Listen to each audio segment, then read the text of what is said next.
భిక్షాందేహి చ పార్వతి.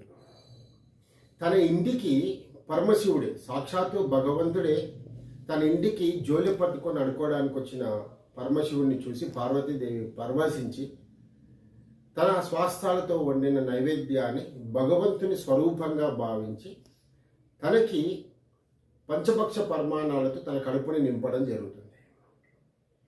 ముల్లోకాల్లో జరిగిన ఈ సంఘటన కలియుగంలో కర్మ సంబంధితమైన మానవులకందరికీ కూడా కర్మలు తొలగించుకోవడానికి సకల శాస్త్రాలు నివేదించిన అంశం ఈ కర్మ.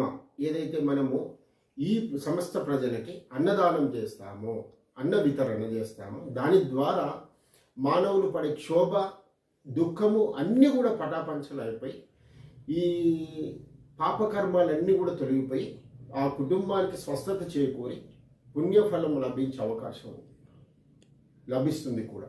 దీనికి ఆస్కారంగా మనం ఒక ఉదాహరణ కూడా తీసుకోవచ్చు. ఈ భారతదేశంలో శ్రీమంతులుగా చెప్పబడే అంబానీ, అంటే రిలయన్స్ అంబానీ వాళ్ళ కుటుంబాన్ని మనం ఆదర్శంగా తీసుకుంటే వాళ్ళ ఇంట్లో మొన్న జరిగిన వేడుకను మీరు బాగా గమనించండి. దేశ సంపన్నులకు అందరికీ కూడా, దేశ సంపన్నుల్లో ఉన్న అన్ని వర్గాలకు కూడా వాళ్ళు ఆహ్వానించి మంచి మంచి భోజనాలతో వాళ్ళకు అక్కడ ఉన్న వాళ్ళతో సపర్యలు చేసిన తర్వాత నెక్స్ట్ బంతిలో సాధారణ ప్రజానికానికి కూర్చోబెట్టి బాగా అబ్జర్వ్ చేయండి. మొదటి బంతిలో సమస్త ధనవంతులకి కూడా అక్కడ సపర్యలు చేసే పని వాళ్ళతో సపర్యలు చేయించారు. కానీ నెక్స్ట్ బంతిలో సాధారణ ప్రజలకి అంబానీ కానీ తన భార్య నీతు అంబానీ కానీ తన స్వాస్థాలతో, అట్లాగే వాళ్ళ కొడుకు పెళ్ళి, అతని పేరు మర్చిపోయిన, అతని పెళ్ళి, నెక్స్ట్ తన భార్యతో ఈ నలుగురు కుటుంబ సభ్యులు కలిసి ఈ మొత్తం బంతిలో అట్లా కూర్చున్న సాధారణ ప్రజలకి సేవ చేశారనమాట, వాళ్ళ స్వాస్థాలతో వండుకుంటా. అట్లాగే మనం గుడులలో కూడా చూస్తూ ఉంటాం. ప్రజలకి భగవంతుడి ముందు అందరూ సమానమే. తిరుపతి కొండ ఈరోజు మనకు మంచి వేదిక.